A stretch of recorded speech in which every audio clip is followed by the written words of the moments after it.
All right, so today we are working on lesson 5 with our literary nonfiction books. We have been focusing on central ideas, social issues, themes. We also talked about how to look at it as a story and how to look at it as an informational text. Today's goal is we're going to look at how we can find arguments that are hidden either by the author or by certain characters. So first thing I want you to do is to think for a second about recent arguments that you have heard. It could be political, it could be silly, it could be whatever you've heard people argue about cleaning your room, about doing your homework, about if you like real trees or fake Christmas trees. What are some words that people say that let you know their opinions? I heard people say, I know, or I think, right? Some things that you hear are, I think this, I know this. For example, my husband and I, he grew up with a real Christmas tree. I grew up with a fake Christmas tree. Well, now I want to have all of the trees in my house because I just like Christmas trees and I like the lights and it makes me happy. So we have this one room and it currently has a fake tree that has a giant hole in the back. So we need to replace it because, well, it's old. And the argument is he wants a real tree and I want a fake tree. And I'm like, well, you're just throwing away money. And he's like, but it smells so nice and it's all about the experience. And I'm like, but I could buy one on clearance. And he's like, but I think this. And I'm like, but I think this. When you argue in real life, you say what you think. You tell people your opinion, right? If you're arguing with somebody, I believe in this. Well, I think this person, I believe this, right? When you are reading a book, though, when you are looking for perspectives in a text, you don't necessarily see it because they hide it. And that means that it is implicit. And I want you to write this down right here. Implicit means things are hidden and not directly stated. When you argue with someone, that's explicit. It is right there in front of your face. It is out in the open. But when you're reading an argument, it is implicit. It is hidden and not directly stated. So you have to read extra closely to notice these implicit hidden arguments in your text. Well, Mrs. Kane, how do I look for implicit arguments? Well, kids, here is how.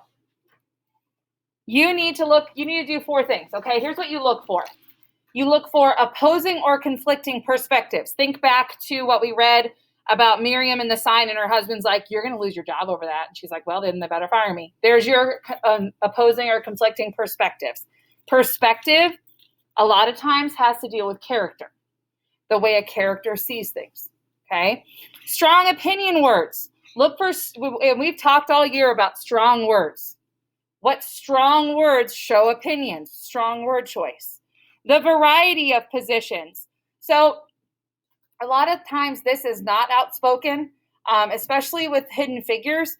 Well, not especially with hidden figures, but for example, in hidden figures, it's clear, and we'll get into this later, but like the topic of segregation. Some people thought it was a good thing, and a lot of people thought it was a bad thing. So looking at the different positions, it is going to be clear what the author agrees with, okay? And it is clear the way history has thankfully unfolded. However, there were different perspectives and positions at that time. And then the last thing is reasoning. Why do people have different beliefs and opinions? Why do people believe that they do? So I want you to take a second and write this down. What do I look for? Okay, take a second and write this in your notebooks. Okay, so now we're going to try it. Together, we're going to do it with the first 3 paragraphs of a section that we read on Friday.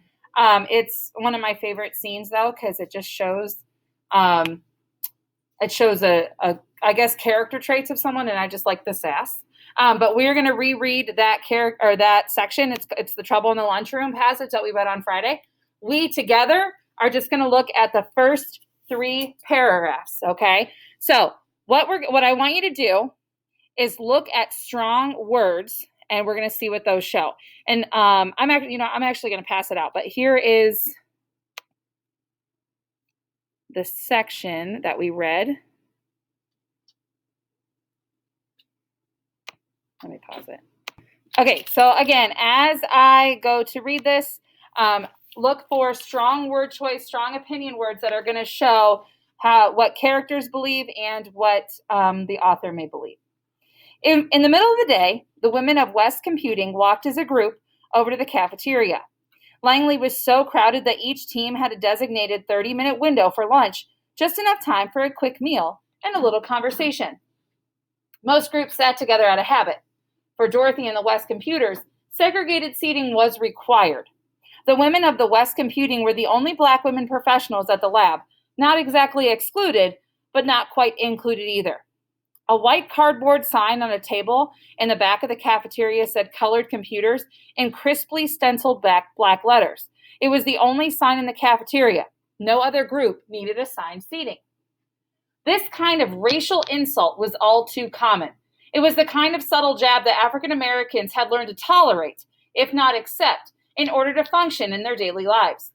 The women probably expected it, but in the environment of the lab, a place that had chosen them for their intellectual talents, the sign seemed particularly offensive.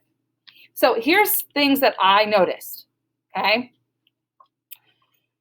No other group needed assigned seating. I feel like it's important to note that the author is throwing that out there like, hey, just so you know, these women, they were going to hang out together anyway, but no other group needed assigned seating, right? I think the fact that the author used racial insult, the word insult shows how the author feels, okay? That it wasn't nice, it was not kind, it was rude. We have a subtle jab, a jab. When you are fighting and you throw a jab at somebody, you're trying to knock them out, right? A subtle jab is what the author could have said it was the kind of comment that they learned to tolerate. But the author used the word jab, which shows that they felt like they were being fought against, which shows that, you know, they were treated unfairly. You have learn to tolerate, if not accept. Okay? Particularly offensive. Okay? You have not exactly excluded, but not quite included either. They weren't included. Okay? So you're looking at these word choices, and you can see that with these word choices, things like particularly offensive, racial insult all too common, subtle jab, things like that, Margot Lee Shetterly, who is the author, is arguing that segregation is not okay. Segregation is not right. Okay? We can also go back and take a look at what the characters feel. Okay? You have the women walked as a group over, right?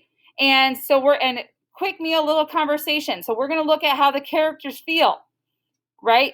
Learn to tolerate, if not accept. So we're understanding that the characters are like, well, I'm going to tolerate it. Doesn't mean that they should have, but that's what they did as characters, okay? Now, later as you read, remember what Miriam did with the sign? And I love it. She would put it in her purse, right? She kept taking it away. You can see what Miriam's perspective is because of what she does. No one outright comes and says that Margot Lee Shetterly is against segregation. No one outright comes and says that Miriam didn't think it was okay. But we can look at the words, we can look at what's going on in the passage, we can look at what's going on in the text and understand the way certain authors feel or certain characters feel. Okay? So here's what you guys are going to do. You are going to finish reading that passage, Trouble in the Lunchroom. Okay?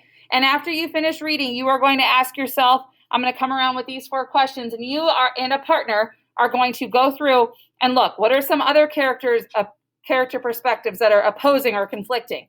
Remember, they don't match up. What are some words that show the author's opinion? That's Margot Lee Shetterly. What is her opinion? What is her tone? What does the author believe then based on those words? And what is the reasoning? How do you know that the author believes that? Okay, so I'm going to come around right now and give you those questions while you guys finish reading Lunchroom Food Fight. All right, so now that we have finished reading, okay, we're going to talk about different character perspectives. What are some words that show the author's opinion or tone? What's the author's position? What's the reasoning? So I just kind of want to go through and kind of see what we can figure out. So we finished there. At first, the women tried to ignore the sign. They pushed it aside and tried to pretend it wasn't there. In the office, the women felt equal, but in the cafeteria and the bathrooms, the colored signs were a reminder that some were more equal than others.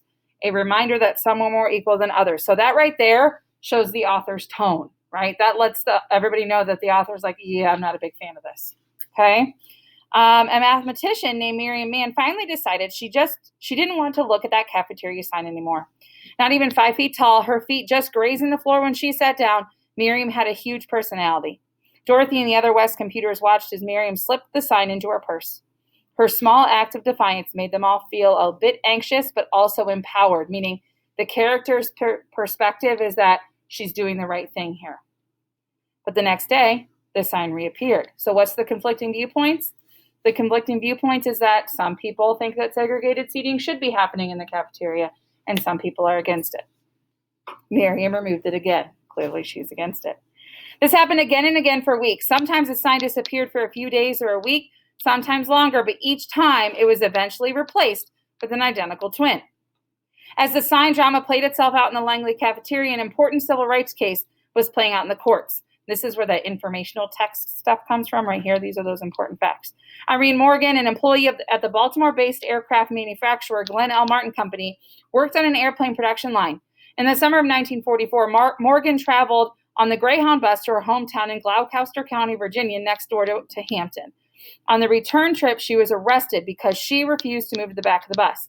The NAACP Legal Defense Fund defended Morgan, and in 1946, the U.S. Supreme Court ruled in Morgan versus Virginia that segregation on interstate buses was illegal. If we think about this paragraph itself focused on what Irene Morgan did and focused on how the ruling ruled. I'm sure that there are other situations like this that did not play out this way. The author chose to include this one because the author wants us to know the author's perspective, the author's position, that segregation needed to end, okay? What were the women at West Computing doing making such a fuss about a sign in a cafeteria? Outside Langley, serious civil rights battles were being fought on the streets and in the courts. So the author's perspective is that these are serious. This is a big issue. They're going to fire you over that sign, Miriam, her husband said. But being Black in America was a never-ending series of decisions about when to fight and when to let things go. Then they're just going to have to do it, she said. This right here shows characters' conflicting perspectives. You have her husband and you have her. And she's going to stand up for it. He's like, just go with it. It's fine. There's their conflicting perspectives. The other thing that I want to point out, there's not a lot of backup for why that sign needed to be there. The author focused on taking the sign down. And that there is another way that we can see the author's perspective, the author's position on segregation and the way things should be. Okay? Now, what you're going to do is you guys are going to take a second and focus on your literary nonfiction text. I'm going to give you guys about 20 minutes. And in these 20 minutes, you have the questions in front of you. And what you are going to do is you are going to jot down in your notes things that you are noticing. Strong word choice, characters' perspectives, opposing different perspectives, authors' positions, how authors believe. I want you in 20 minutes to have some things written down. What does the author believe? What do these characters believe? And a lot of these, if it's memoirs, you can see what they believe specifically because it's their words, right? So take some time, work on this with a partner, or work on this on your own, and then we'll get together with a partner at the end of class. Okay? All right, get to reading.